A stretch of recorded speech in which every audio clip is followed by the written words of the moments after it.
The rain hammered against the floor-to-ceiling windows of Morrison & Associates' 42nd floor as I stared at the email that would change everything. 3 years of 60-hour weeks, missed family dinners, and sacrificed weekends had led to this moment. The promotion to senior vice president was finally within reach, but standing between me and that corner office was someone who believed birthright trumped merit. My name is Sarah Chen, and I've spent the last decade climbing the corporate ladder at one of Chicago's most prestigious consulting firms. What started as an entry-level analyst position had evolved into managing multimillion-dollar accounts and leading teams across 3 continents. The journey hadn't been easy for a first-generation Chinese-American woman in an industry dominated by old-money families and Ivy League connections. My parents had immigrated from Guangzhou with nothing but hope and determination, working double shifts at their small restaurant to pay for my education. Every achievement felt like honoring their sacrifice while carving out my own identity in a world that didn't always welcome outsiders.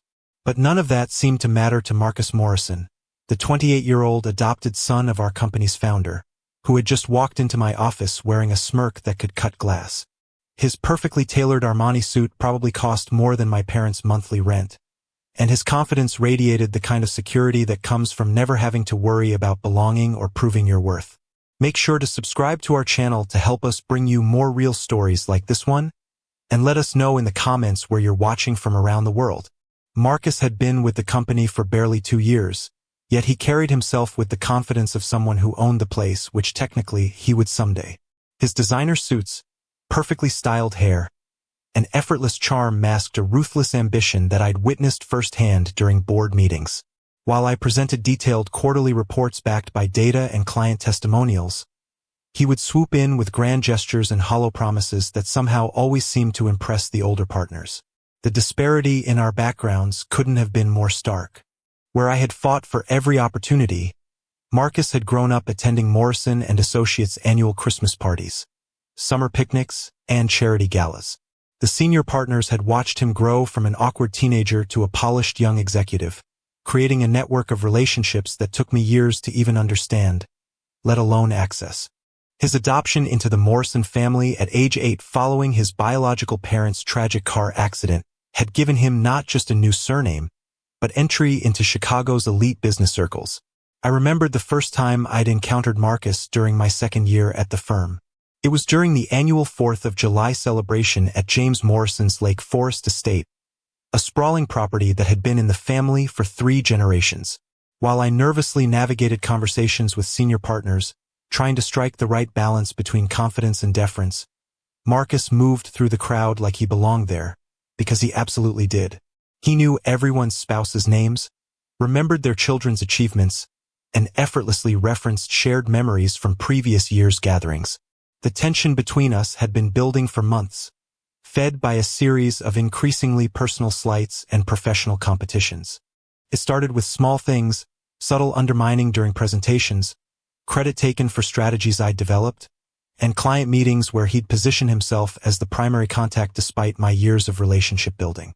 But the pattern became impossible to ignore when he began questioning my decisions in front of junior staff, creating an atmosphere of uncertainty that threatened to undermine my authority.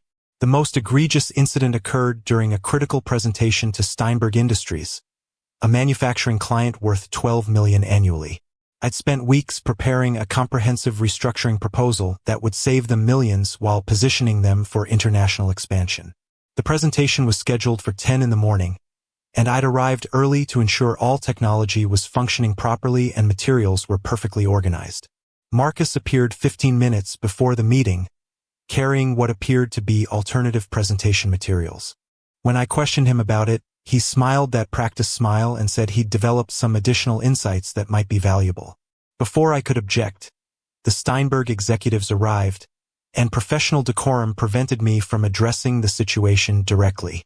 Throughout my presentation, Marcus interjected with questions and comments that seemed supportive on the surface, but subtly undermined key points. When I discussed projected cost savings, he wondered aloud about implementation risks I hadn't mentioned. When I outlined timeline projections, he suggested they might be overly optimistic based on his understanding of similar projects. Each intervention was delivered with apparent concern for thoroughness, but the cumulative effect was to create doubt about my preparation and competence. The meeting concluded without the definitive approval I'd expected, and the clients requested additional analysis before moving forward. As they left, Marcus lingered behind, his expression mixing false sympathy with barely concealed satisfaction. We were both competing for the same promotion, the senior vice president position that would essentially make one of us the heir apparent to the consulting division.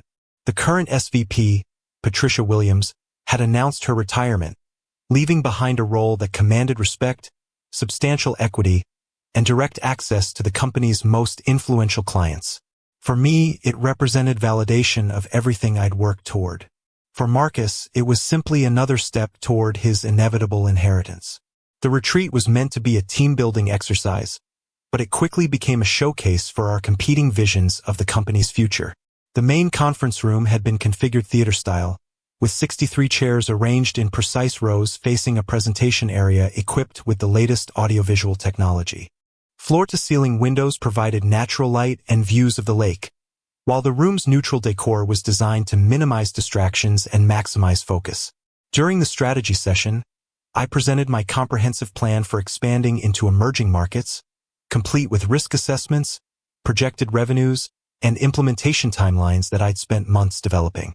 The presentation opened with compelling statistics about global consulting market growth, showing how firms that successfully expanded internationally averaged 42% higher revenues within 5 years. I outlined specific opportunities in Southeast Asia, Latin America, and Eastern Europe, detailing regulatory requirements, cultural considerations, and partnership strategies that would minimize risk while maximizing growth potential. The room was attentive, with partners leaning forward during key points and taking detailed notes throughout the 45-minute presentation. Questions were thoughtful and substantive. Patricia Williams asked about currency hedging strategies. Robert Chun inquired about talent acquisition in international markets, and even Marcus's Aunt Rebecca nodded approvingly at my analysis of competitive advantages we could leverage globally. When I concluded with projected 5-year revenue growth that could potentially double the firm's current income, the applause was sustained and genuine. Several partners approached afterward to discuss specific aspects in more detail, and I felt the satisfaction of having delivered exactly the kind of strategic vision that senior leadership required. Then Marcus stood up. Without notes, without slides, he positioned himself at the front of the room and delivered what could only be described as a masterful performance that caught everyone completely off guard. He spoke with the kind of passionate conviction usually reserved for political rallies or religious revivals, weaving together themes of legacy, tradition, and innovation in ways that somehow made contradictory concepts seem perfectly compatible. His words painted a picture of Morrison & Associates as more than just a consulting firm. It was a family institution with responsibilities to employees, clients, and the broader Chicago business community that extended beyond mere profit maximization. "We stand at a crossroads," he began, his voice carrying easily through the conference room without artificial amplification. "We can chase opportunities in distant markets where we have no relationships, no understanding of local culture, no reputation built over decades of trust.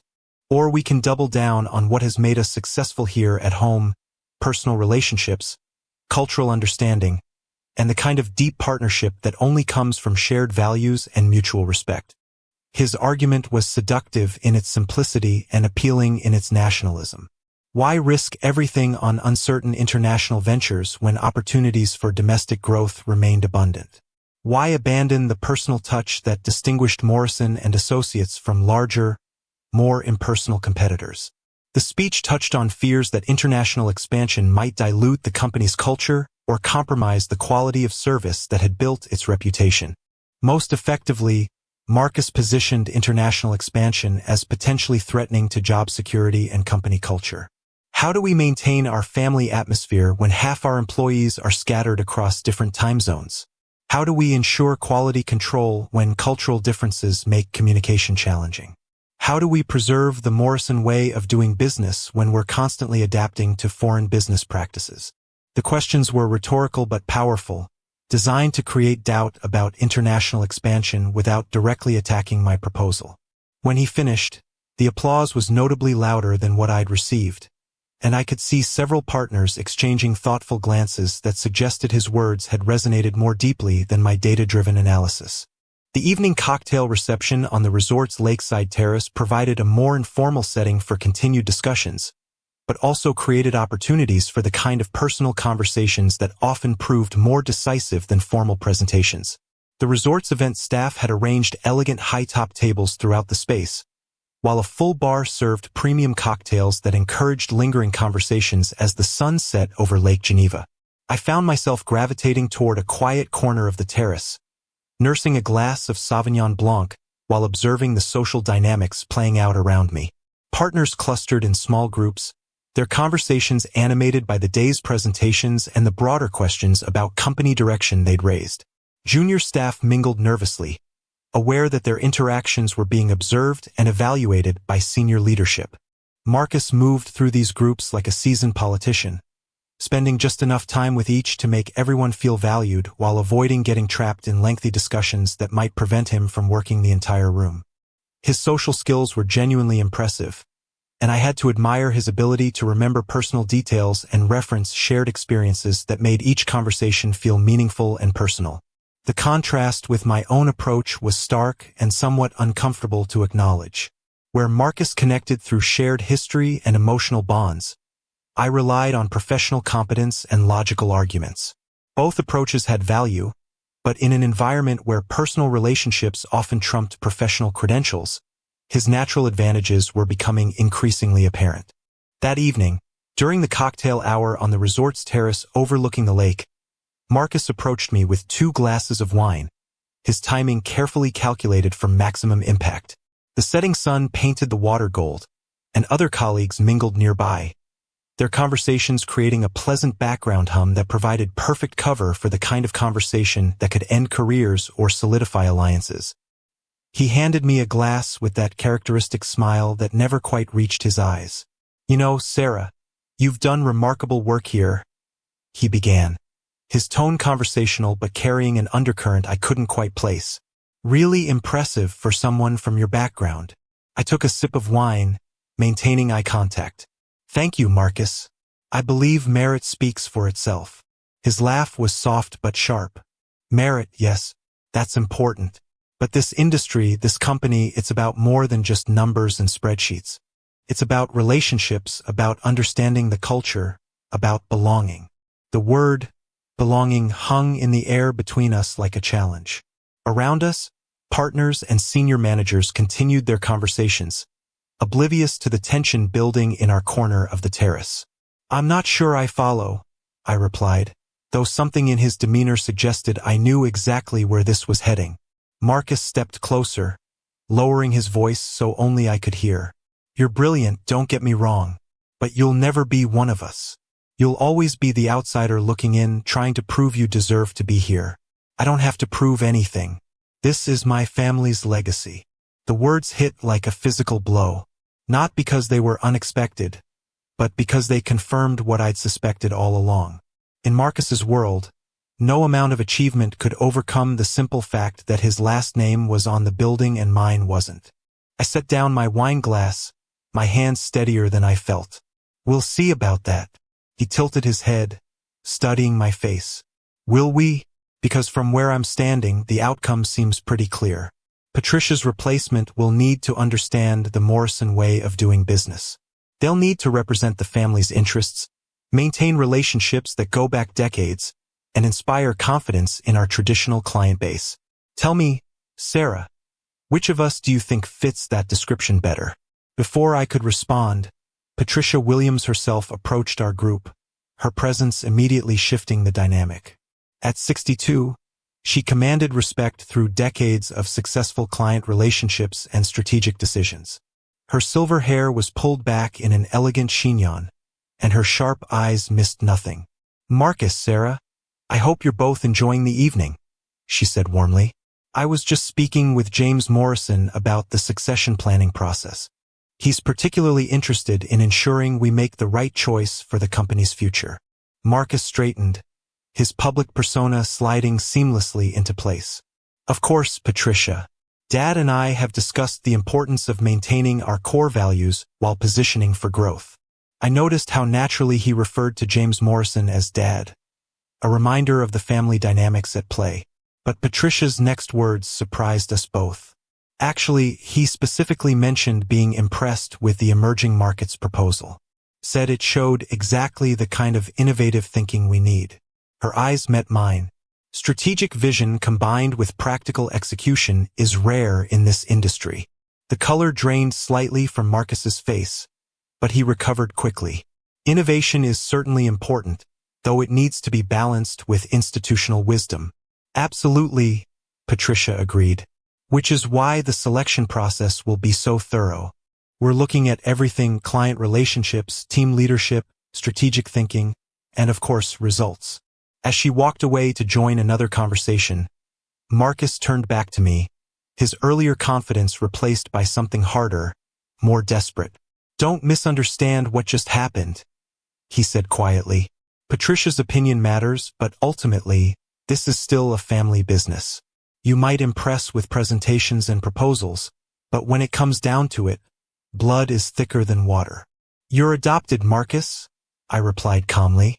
"We're both earning our place here." His face flushed, and for a moment, the polished facade cracked entirely. "I've been part of this family since I was 8 years old. This company raised me.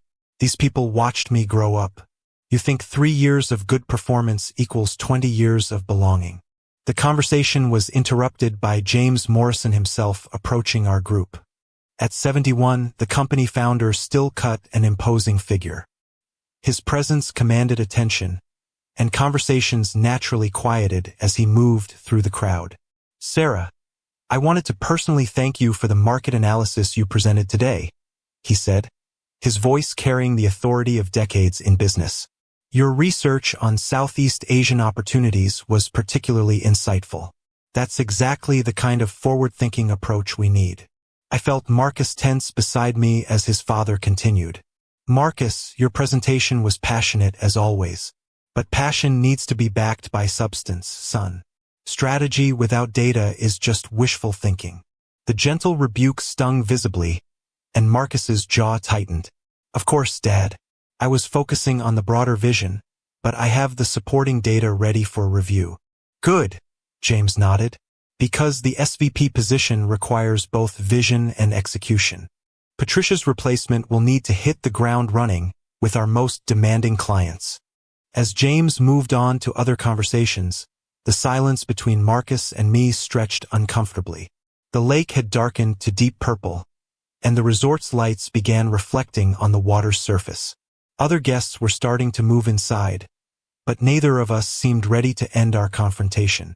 "You think you've won something," Marcus said finally, "but you don't understand how this really works.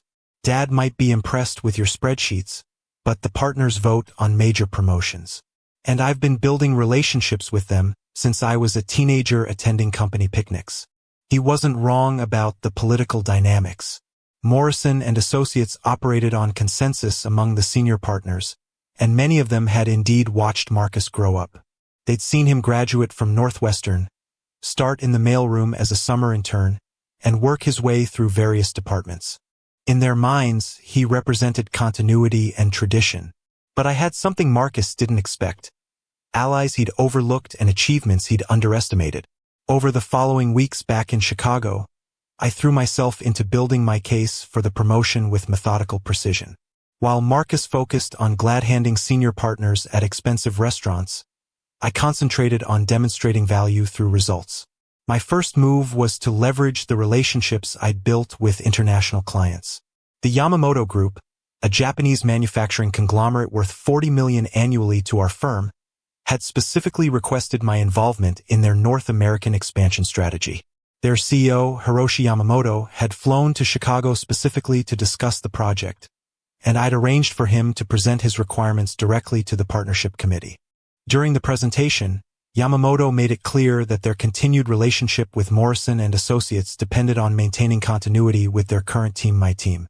"Miss Chun understands our culture, our business philosophy, and our long-term vision," he explained through his translator.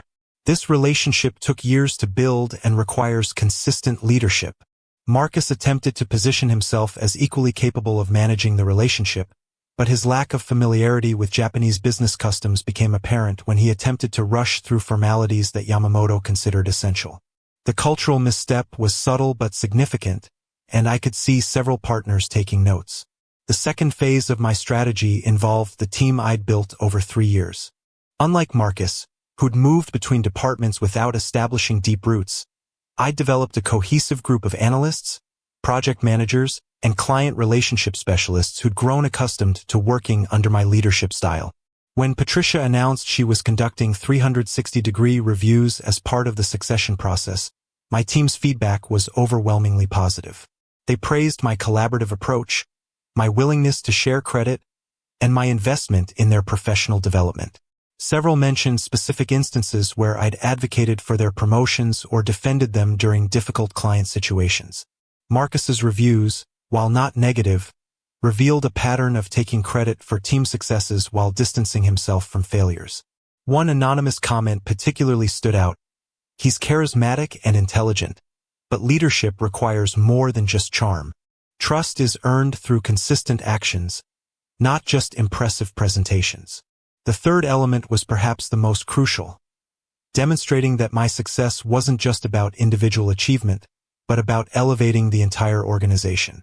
I'd been quietly mentoring junior staff, particularly women and minorities who often struggled to advance in the traditionally white, male-dominated consulting world. When Linda Rodriguez, a Latina analyst I'd been coaching, landed a major client through strategies we developed together, her success reflected well on my leadership capabilities. Similarly, David Kim, a Korean-American project manager who'd been overlooked for promotions, flourished under my guidance and brought innovative technological solutions to our service offerings. This pattern of developing talent didn't go unnoticed by the partners, several of whom were increasingly concerned about the firm's ability to attract and retain diverse talent in a competitive market. But Marcus wasn't sitting idle during this period.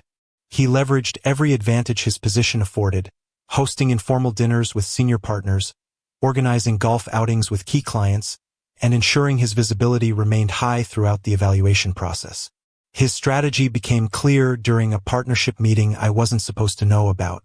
Rebecca Morrison, Marcus's aunt and a senior partner herself, let slip during a casual conversation that there were concerns about promoting someone who might not stick around long-term, compared to someone with generational investment in the firm's success. The implication was clear. As a hired employee, I could always leave for better opportunities, while Marcus's future was inextricably tied to Morrison and Associates' success. It was a compelling argument that played into natural human biases about loyalty and commitment. This revelation forced me to accelerate my timeline and make a bold move that would either secure the promotion or end my career at the firm entirely. I'd been developing a comprehensive strategy for expanding into the Indian market, a massive opportunity that none of our competitors had successfully penetrated. The research had consumed my evenings and weekends for months, involving cultural studies, regulatory analysis, partnership opportunities, and financial projections that painted a picture of potentially enormous returns. But rather than present this as another proposal, I decided to demonstrate its viability through action.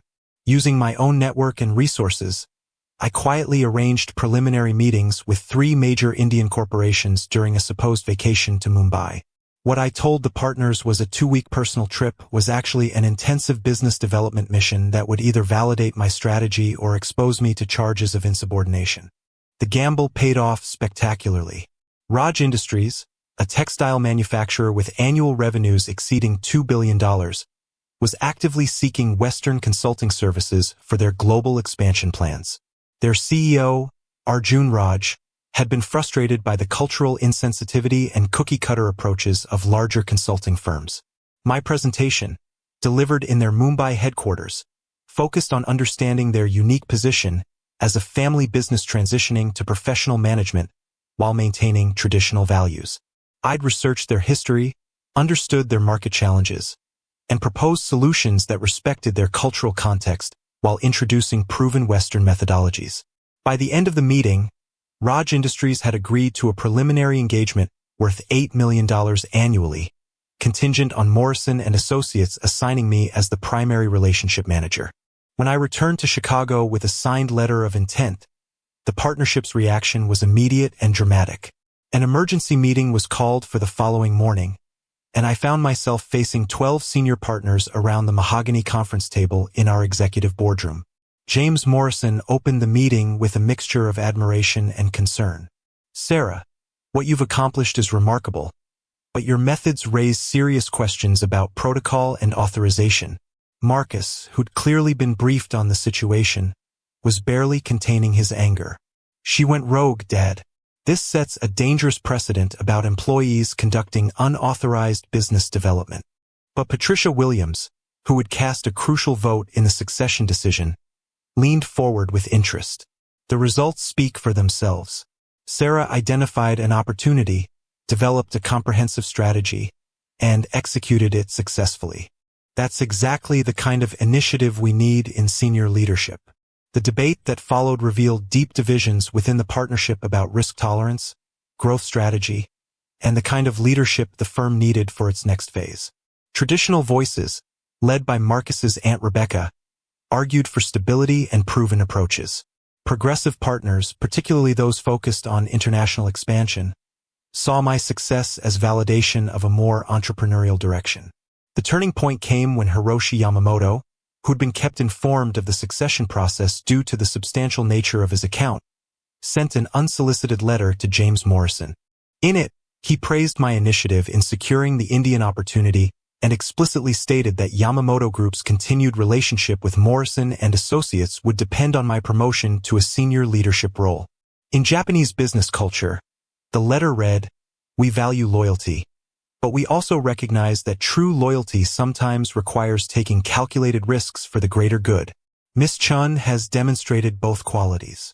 The letter's impact was immediate and decisive. Losing the Yamamoto Group would cost the firm nearly $40 million in annual revenue, making my promotion not just a strategic choice but an economic necessity. Marcus made one final attempt to salvage his position during a private meeting with his father.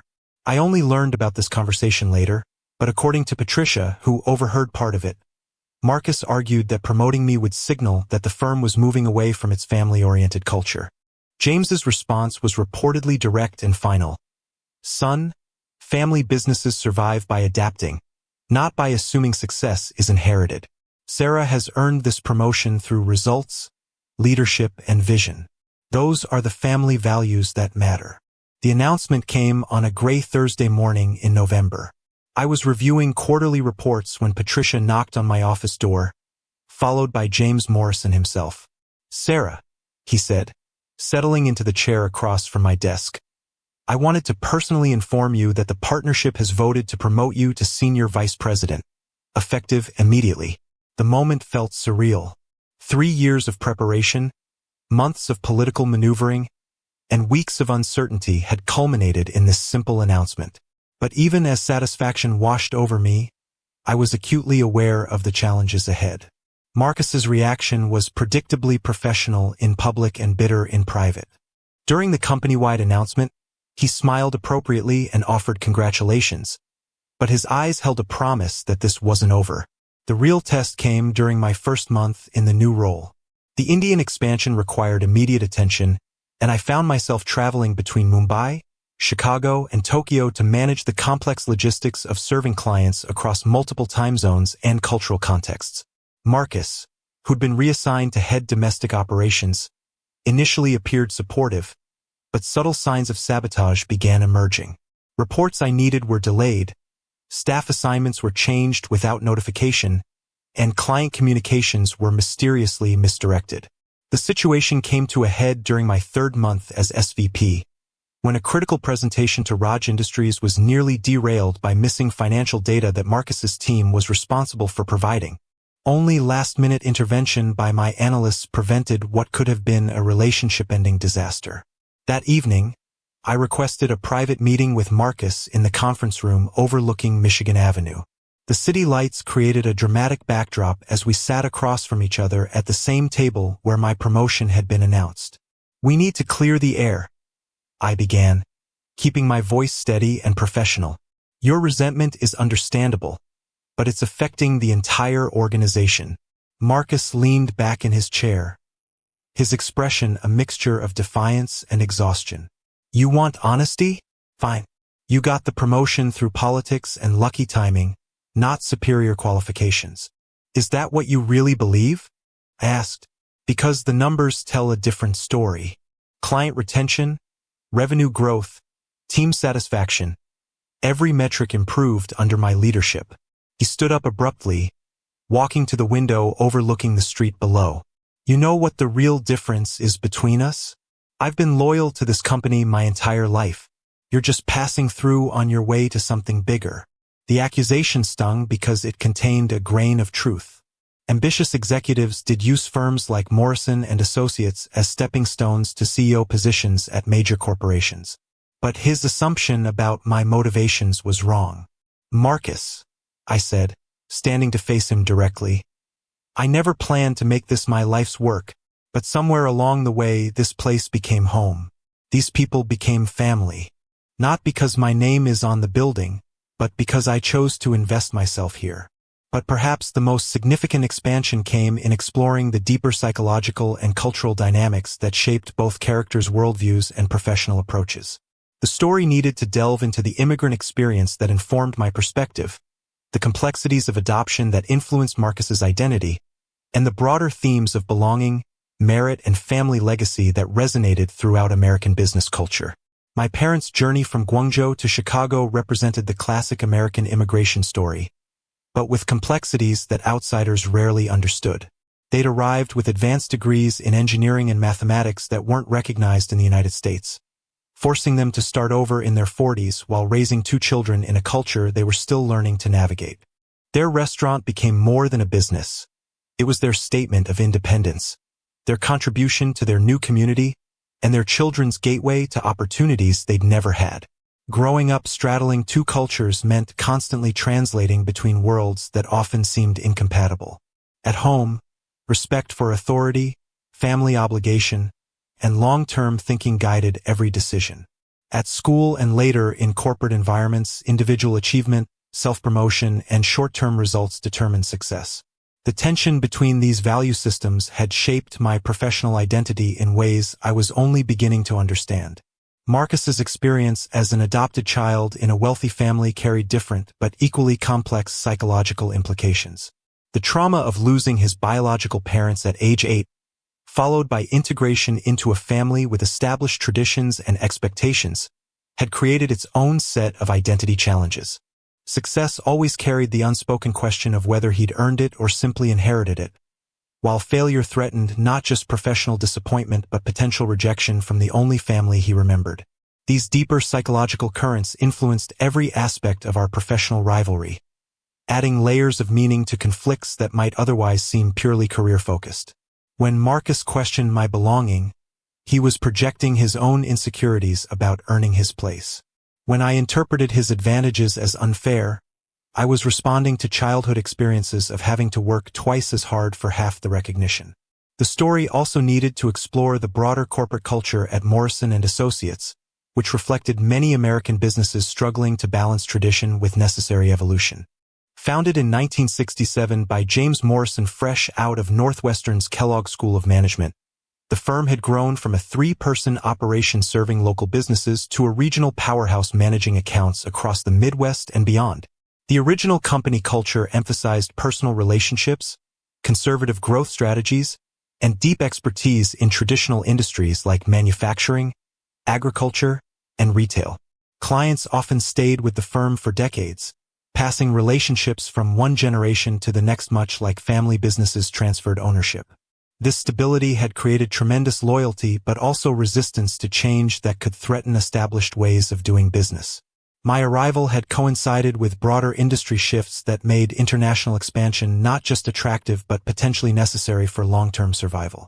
Larger consulting firms were aggressively pursuing global strategies, while clients themselves were increasingly operating across multiple countries and cultures. The question wasn't whether Morrison and Associates would eventually need international capabilities, but whether it would develop them proactively or reactively. This context made our succession battle about more than personal advancement. It represented a fundamental choice about company direction that would influence careers, client relationships, and competitive positioning for years to come. The partners weren't just choosing between two candidates. They were choosing between two visions of what Morrison and Associates should become in an increasingly globalized business environment. "You want to know the truth?" he said finally. "Part of me was relieved when you got the promotion. It meant I didn't have to wonder anymore whether I'd succeeded on my own merits." The honesty was unexpected and humanizing. I realized that Marcus's antagonism wasn't just about losing a promotion. It was about confronting his own fears of inadequacy. "Your worth isn't determined by a title," I told him. "You have real talents, Marcus. Your ability to inspire teams, your strategic thinking, your client relationship skills, those are genuine strengths. But they work best when they're not overshadowed by entitlement." From that night forward, our relationship began to change. It wasn't immediate friendship, but it was professional respect built on mutual understanding. Marcus channeled his competitive energy into making the domestic operations division the most profitable in company history, while I focused on international expansion. 6 months after my promotion, Morrison and Associates announced record revenues, driven by success in both domestic and international markets. The Indian expansion had exceeded all projections, while Marcus's streamlined domestic operations had improved efficiency by 23%. During the annual company meeting, James Morrison addressed the partnership with obvious pride. "2 years ago, we faced a choice about our leadership direction. Some argued for tradition, others for innovation. What we discovered is that the best leaders combine both." He gestured toward Marcus and me, sitting at adjacent tables. "My son Marcus has proven that family legacy means earning your place through excellence, not assuming it through birthright. Sarah has shown that outsiders can become integral parts of our family through commitment and results." The applause was genuine and sustained, reflecting not just politeness but recognition of what we'd accomplished individually and collectively. Later that evening, at the reception held in the Palmer House ballroom, Marcus approached me with 2 glasses of champagne. The parallel to our confrontation at Lake Geneva 18 months earlier wasn't lost on either of us. "I owe you an apology," he said, handing me a glass. "Not just for the comment about never being one of us, but for not recognizing sooner that us isn't defined by birth certificates or last names." I accepted the champagne and raised it in a small toast. "To earning our places." "To earning our places," he agreed. The story could end there, with professional reconciliation and mutual respect. But life rarely offers such neat conclusions, and the business world continues to evolve in unexpected ways. 3 months later, James Morrison announced his intention to step back from daily operations and transition to an advisory role. The question of who would eventually succeed him as CEO remained open, but for the first time, it wasn't assumed that family connection would be the determining factor. Both Marcus and I were mentioned as potential candidates, along with Patricia Williams, who'd postponed her retirement to help manage the leadership transition. The criteria would be performance, vision, and the ability to guide Morrison and Associates through the rapidly changing consulting landscape. The competition between us resumed, but in a fundamentally different context. Instead of undermining each other, we began pushing each other to excel. Marcus's domestic success drove me to achieve even greater international growth. My innovative approaches inspired him to modernize traditional service offerings. This healthy rivalry benefited everyone. Clients received better service, employees worked in a more dynamic environment, and the firm's reputation continued to grow. Industry publications began featuring Morrison and Associates as an example of successful succession planning and cultural evolution. The final lesson came not from boardroom presentations or quarterly reports, but from an unexpected source. During a client dinner with the Yamamoto Group, Hiroshi Yamamoto pulled me aside for a private conversation. "In Japan, we have a concept called Mono no Aware," he explained through his translator. "It recognizes the bittersweet nature of change, that growth requires leaving some things behind while embracing new possibilities." He gestured toward Marcus, who was engaged in animated conversation with other clients at our table. "Your colleague understands this now. He let go of entitlement to discover competence. You let go of outsider status to find belonging." The observation was profound in its simplicity. Success hadn't come from defeating Marcus or proving him wrong, but from both of us evolving beyond our original positions. He'd learned that family businesses thrive through merit, not birthright. I'd discovered that belonging isn't granted. It's earned through contribution and commitment. As I write this, 2 years have passed since that rainy day when Marcus told me I'd never be one of them. The corner office I dreamed of occupying is now mine, but more importantly, the respect and sense of belonging I'd craved have been earned through consistent performance and genuine relationship building. Marcus has his own corner office now, heading our newly created innovation division, where his creativity and strategic thinking have opened new revenue streams worth over $30 million annually. We work together regularly, and while we'll probably always be competitive, that competition now serves the organization rather than undermining it. The promotion I fought so hard to achieve taught me that the most meaningful victories aren't about proving others wrong, but about proving yourself capable of growth, leadership, and positive change. Marcus's cruel words about never being one of us ultimately inspired me to redefine what us could mean in a modern business environment. Today, when young employees ask for advice about advancing in competitive corporate cultures, I tell them what I learned. Excellence speaks louder than entitlement, results matter more than relationships, and the best leaders are those who lift others up while climbing themselves. Sometimes the greatest revenge isn't taking someone's seat. It's earning your own and then helping them find theirs too.